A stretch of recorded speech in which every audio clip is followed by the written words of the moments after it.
Bienvenidos amigos de TV Maya, el canal multicultural de Guatemala. Ya estamos listos para informarles sobre los hechos más relevantes de la vida nacional.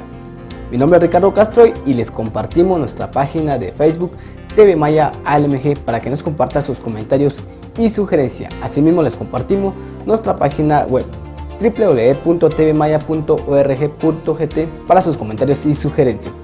Iniciamos con nuestros titulares.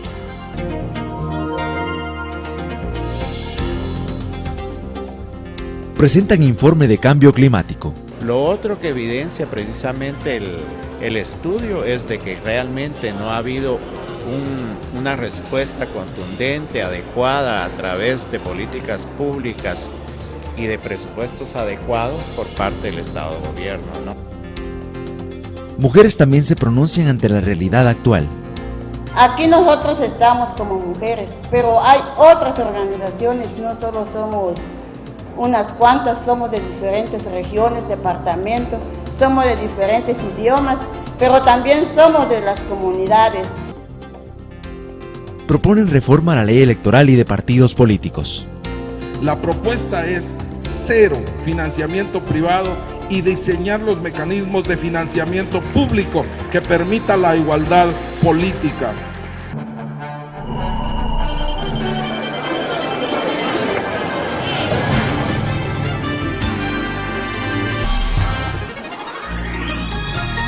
Ante la necesidad de crear acciones de fortalecimiento de la institucionalidad y de la democracia, sectores de la sociedad civil propusieron reformas a la ley electoral de partidos políticos.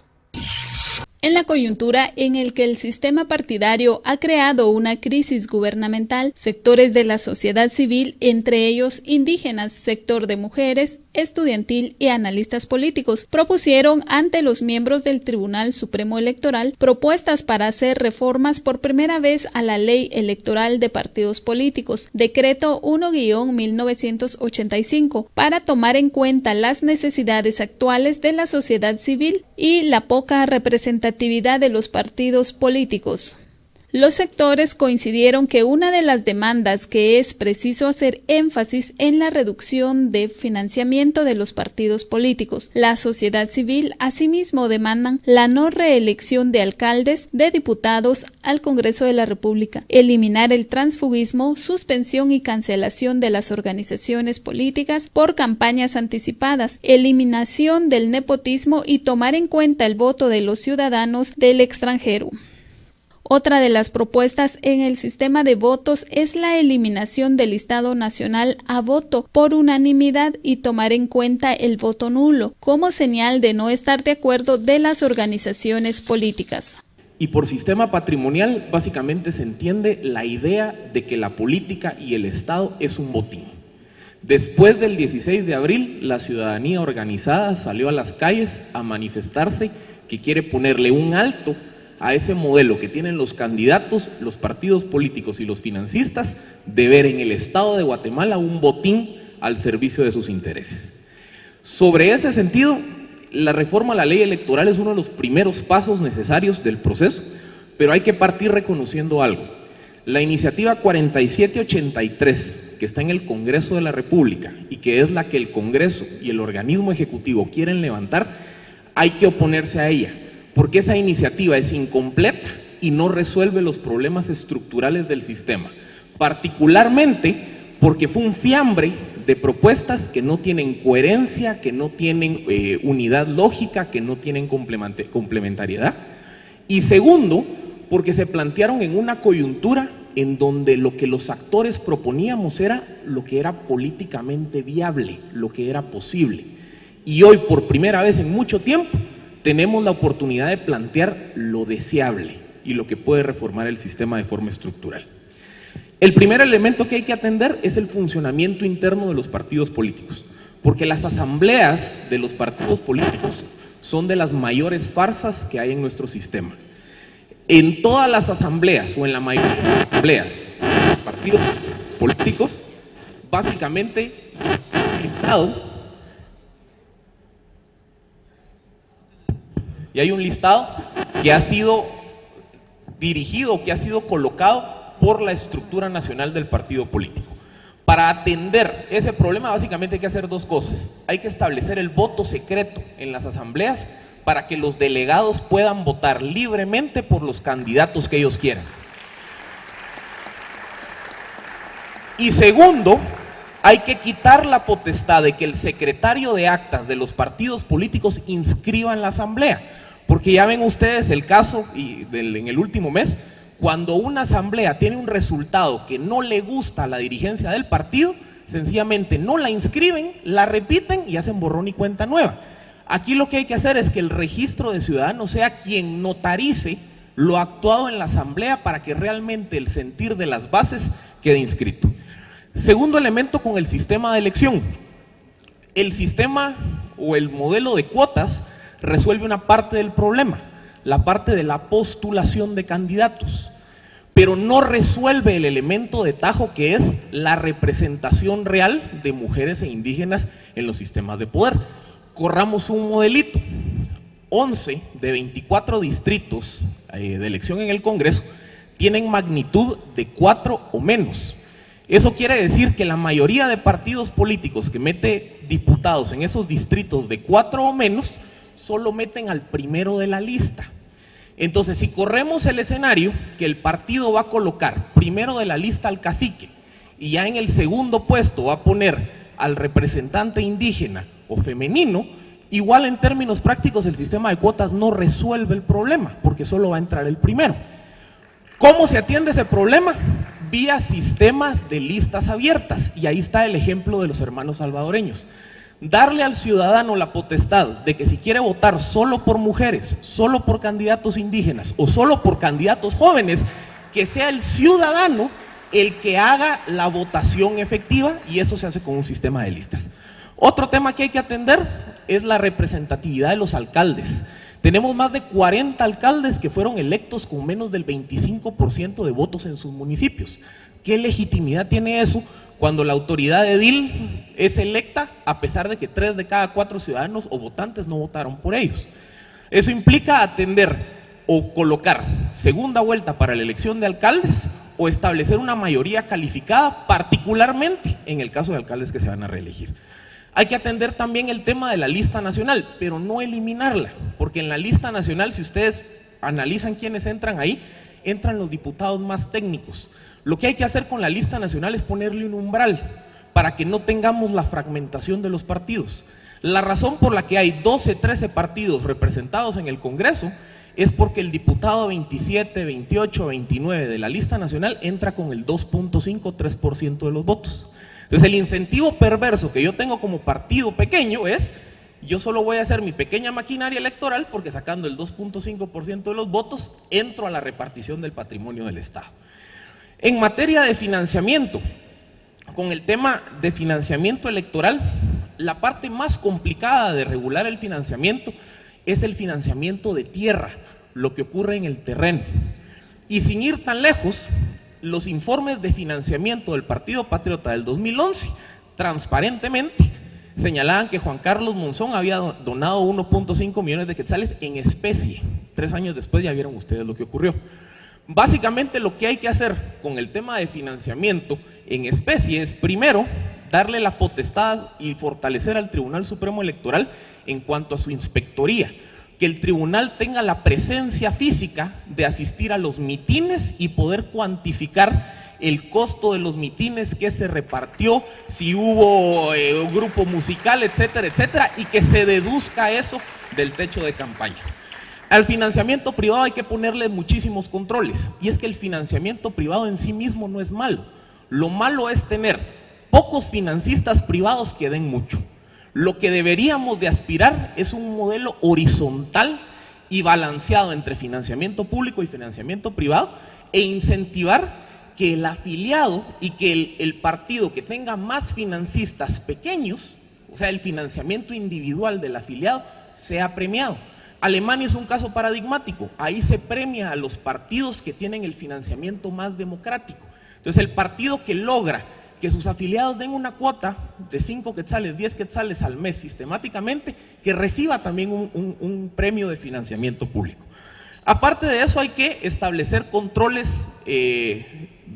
cruzados entre los cuales, por ejemplo, similar a lo que propone ICEFI, nosotros creemos que es importante incorporar en la ley de contrataciones del Estado la prohibición para que los financistas de campaña sean contratistas, pero también en la ley de servicio civil, para evitar que los financistas de campaña tengan o puedan acceder a espacios dentro de la administración pública. Y un último elemento, y con esto termino, hay que incorporar también algunos conceptos que ya están en la ley de bancos y en la ley contra el lavado de dinero, particularmente el concepto de persona vinculada. Porque ¿qué es lo que ocurre en muchas ocasiones? El financiamiento no se hace de forma directa, sino se hace vía donaciones de fundaciones, vía terceras personas, y entonces hay que darle al Tribunal Supremo, en relación con la IBE, con la Contraloría de Cuentas y con la SAT, la capacidad no solo de fiscalizar al partido, sino a las personas vinculadas a esa estructura. Y particularmente, eso también le va a permitir al tribunal sancionar la última trampa que se inventaron los partidos en esta elección, que era hacer campaña vía terceros o vía fundaciones. Si se le permite al tribunal no solo sancionar candidatos y partidos, sino a personas vinculadas, y si se establece la individualización de las responsabilidades penales y civiles, el tribunal y el Ministerio Público van a poder perseguir a financistas, a los candidatos que incumplan la norma, pero también a los testaferros, a los intermediarios y a los terceros que prestan su nombre para obviar el espíritu de la norma. Álvaro Pop, del organismo NALEV, señala que las organizaciones políticas han perdido grandes objetivos, entre ellos de representatividad, de buscar el bien de los guatemaltecos a través de la creación de iniciativas y leyes que fomente el desarrollo de la nación. No obstante, hasta el momento garantizar la paridad y la representatividad de los pueblos indígenas en el Congreso de la República. Como ya se ha mencionado aquí, los pueblos indígenas han sido excluidos de lo que se llamó hace más de 20 años como la fiesta de la democracia. Durante estos años hemos venido construyendo una democracia electoral que, debo de reconocer, ha avanzado hacia la instrumentalización de la pobreza. Es decir, construir una democracia clientelar que no ha respetado ninguna expresión social.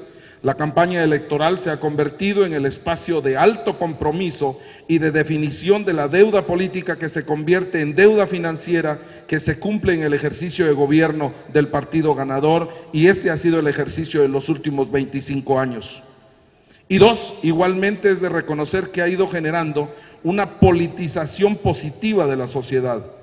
Lo que las manifestaciones y expresiones ciudadanas están demostrando hoy es que han aprendido a leer lo que políticamente están haciendo las élites y no están de acuerdo con ella.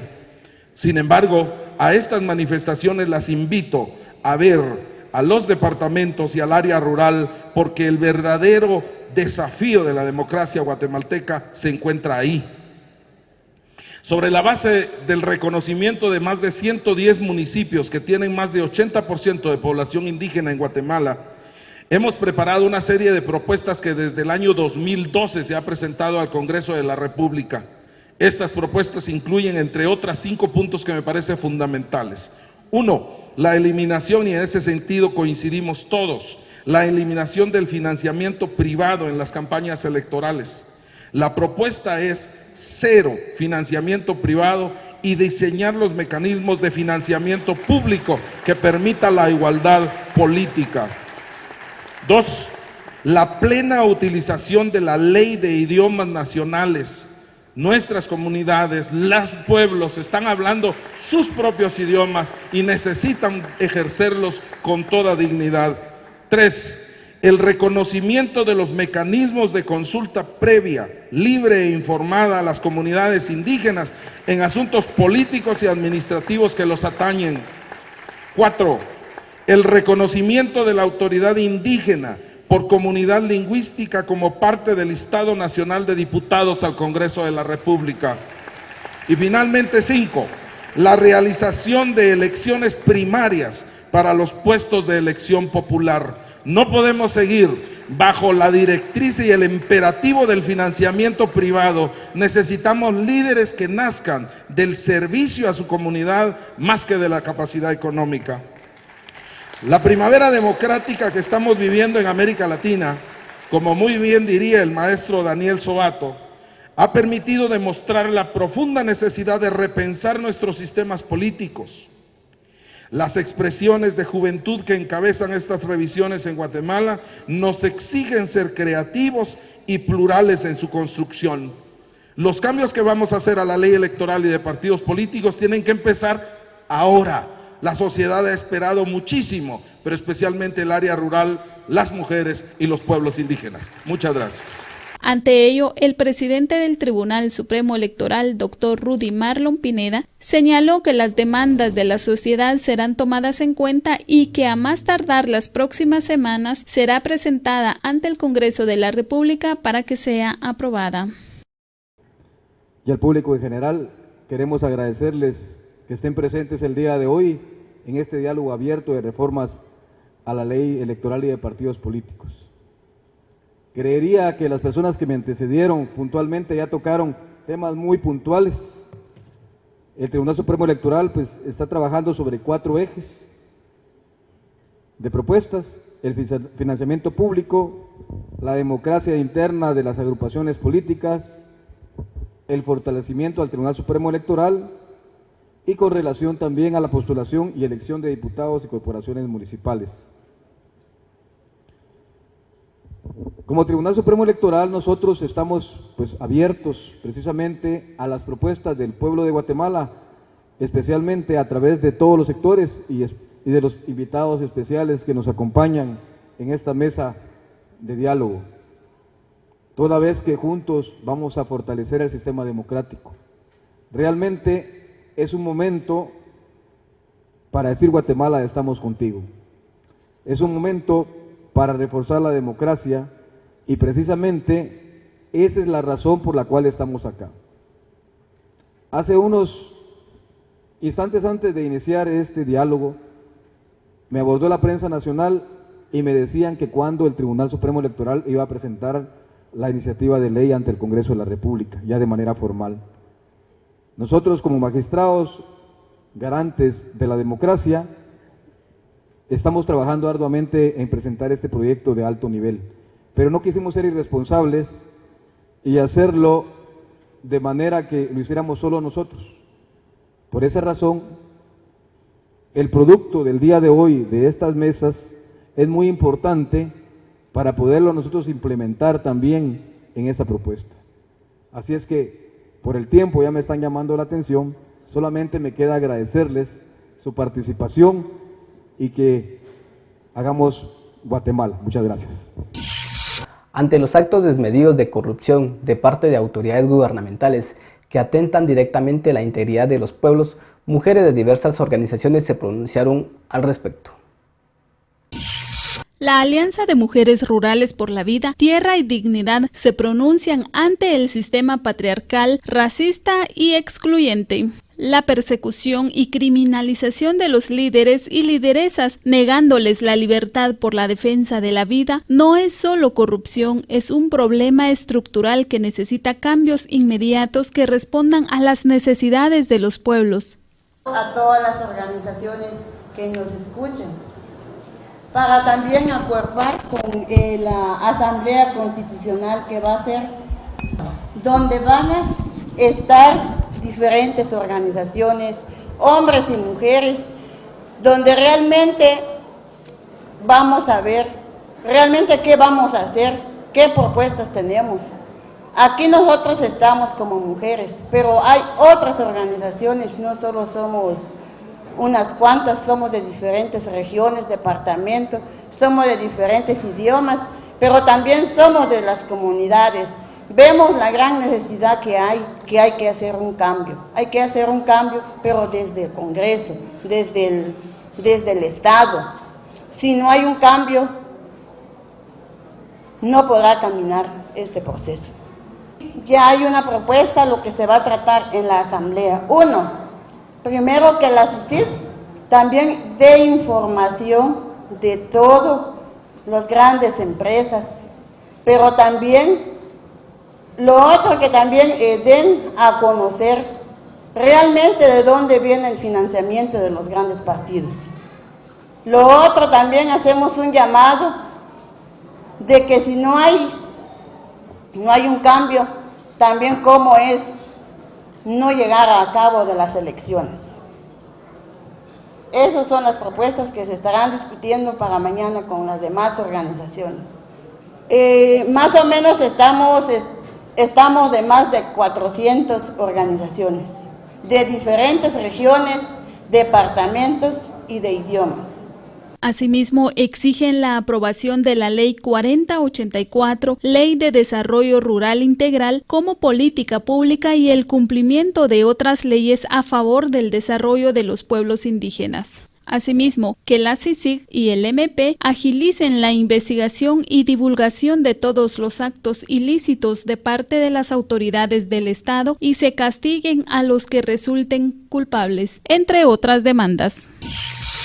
El impacto del cambio climático afecta severamente la soberanía alimentaria y de las comunidades.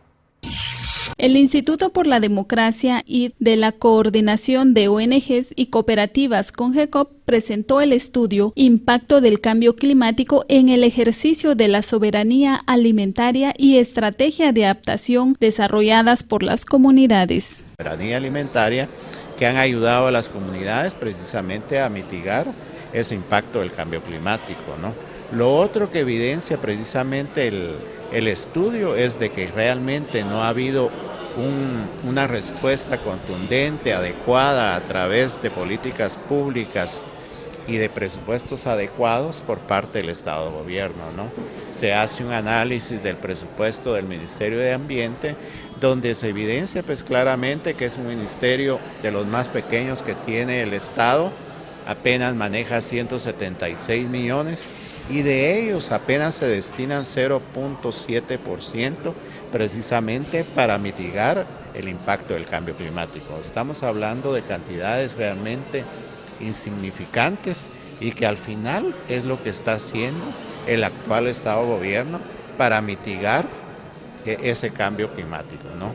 Entonces el estudio evidencia por un lado esa respuesta gubernamental ante el cambio, pero también le pone en relieve, consideramos nosotros, esas prácticas que están haciendo las comunidades precisamente para mitigar ese impacto, ¿no? Y lo otro que evidencia el estudio es todos esos fenómenos que han pasado en los últimos tiempos en Guatemala, que tanto ha impactado, por ejemplo, el Stan, el Mitch, etcétera, ¿no?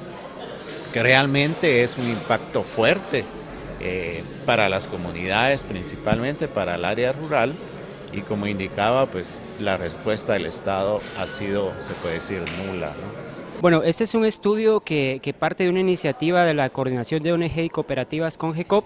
Es un estudio sobre los impactos del cambio climático en el ejercicio de la soberanía alimentaria y qué estrategias de adaptación han generado las comunidades. En ese sentido, entonces, el estudio lo que busca es vincular cómo el cambio climático efectivamente en lo concreto está afectando la producción, en este caso de alimentos de las comunidades, particularmente en las áreas rurales, y qué estrategias en alguna medida se han ido generando. En cuanto a los principales impactos del cambio climático, uno ve que efectivamente las estadísticas que se producen a nivel internacional y a nivel nacional a través del INSIBUME, a través del National Weather Service, que es una estación de desarrollo de información meteorológica por parte de Estados Unidos, pero además del panel intergubernamental del cambio climático y del portal del cambio climático del Banco Mundial, uno puede tener suficiente evidencia estadística para identificar cómo efectivamente esos cambios, esas alteraciones en la temperatura del ambiente, del clima, están generando múltiples problemáticas como pérdida de cultivos, y uno de los principales impactos que se identifican para el caso de Guatemala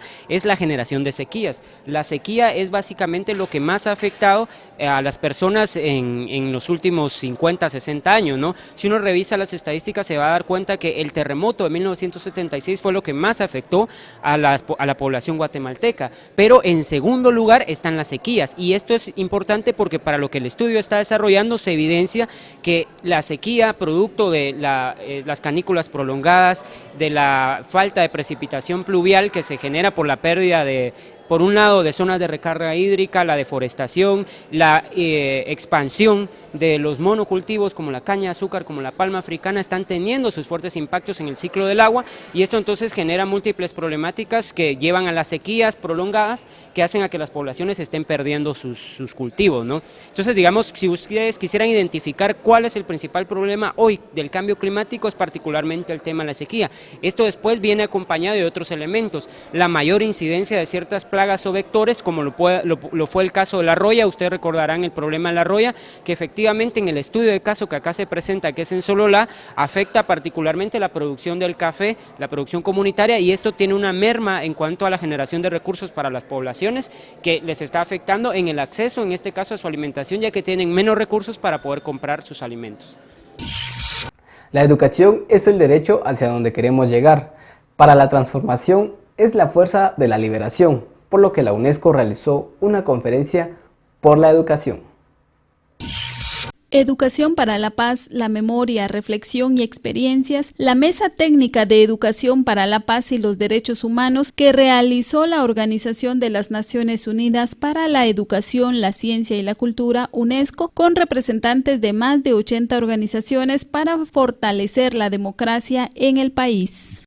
Y esta lógica, cómo a través de la vergüenza que tú tragas como individuo, y tú después, en cada momento de tu vida, tú te recuerdas cuando a mí me dijeron, porque soy del campo, llegando después de 10 kilómetros en bicicleta a mi colegio, mojada, mi pelo en desorden, la profesora dijo, con esta falda, señorita, usted no va a participar en la clase.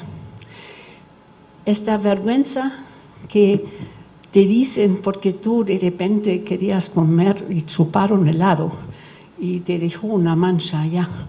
Entonces dicen, con esta mancha, señorita, usted no vale para estar entre nosotros.